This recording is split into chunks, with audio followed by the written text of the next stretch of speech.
Betty always lived by the rules. Si vous avez besoin d'un conseil, n'hésitez pas à me demander. Until her world fell apart. I wondered what it was about On My Way by Manuel Birco that attracted you, and I was thinking that maybe it was a road movie because it's a... Frankly, the idea was to work with her first. Mm-hmm.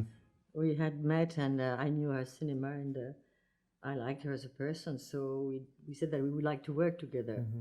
So she wrote that story, and I liked the story, but I really wanted to work with her. Mm-hmm. And the idea it was going to be a road movie, yes, that was something plus. But I didn't know when we met and she was going to write a story that it would be something like that. I didn't know anything. Neither she did, actually. Mm-hmm. Mm-hmm. Neither did she, because first she wanted to adapt a book, and then she gave up and she went to an original script. Mm. How did she do it? Did she visit the places and get the material that she wanted from... Absolutely, Yes. because she knew that she would have a short time to do the film, Mm-hmm. shorter than when she wanted, a week less. Mm-hmm. So she did an incredible preparation. She was going every week to Brittany, which she knew, but to look for places and Mm-hmm. different... the film was very, very well prepared. And also the people she had chosen to work with, who were non-professionals. Yes. She had done a lot of tests and screen tests before. Mm-hmm. And so did you do the journey first and meet the people first because the intimacy is... No, because some people came from Paris, so we were working in Brittany. Yeah. Uh-huh. No, some of them, most of them I met them.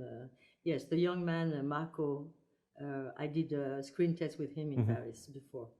Your grandson? No, not my grandson, No. because that's her son, and No. that was sure that she would do the film with him.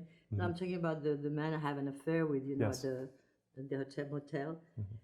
I did screen test because she wanted me also to be there when she would choose or do different tests with different persons. Mm-hmm.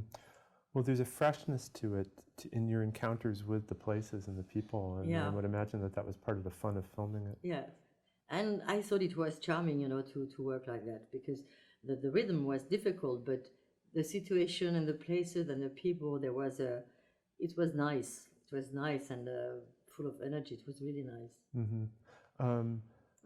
What kind of relationship did you have to develop with the little boy? Did it take some time to... No. No? Mm-hmm. No, very quickly it was like... no, because I saw him, we were shooting outside of town, so we were always in hotels, to the restaurant together, so very quickly we became quite close. What was it about her that you felt that drew you to her? I thought her films were quite unusual, and I could feel there was something very, very strong, very sure of what she wants to do with films. She really knows what she wants. Yes. Yeah. What's the experience of working with people who are non-actors, with non-professionals, for you? I was curious to have the experience and to see what it would be. The thing you don't realize at the beginning is that maybe they're going to do or say things one way, at the first take, and they're going to stop in the middle of the second take because they don't know anymore what. You have to be very concentrated to try to help or to feel that, to give the impression that you are really with the person who is with you, because I knew they were somewhere impressed, to work with me, being non-professional, and to work with me for the first time. So I was really very, I tried really to be with them, when I was working with them. And for me, it was very interesting because it's very rare to have the occasion to work with people. There is something so real, so real, so not all the time, but most of the time. Well, I'm thinking particularly of that great scene with the old man. Ah oui, that was... she had table. written the scene, but it was supposed to be much, much shorter than that. But there was a problem with the light, so we had to wait for something.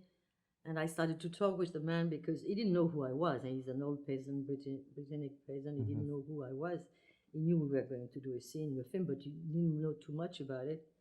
And so I sat next to him, waiting for us to shoot, and we started to talk. And I asked him a few questions, and he started to tell me his life. And Emmanuel heard, that there was something ongoing that was very much more personal and not nothing she had to think of. And she asked the cameraman to start filming.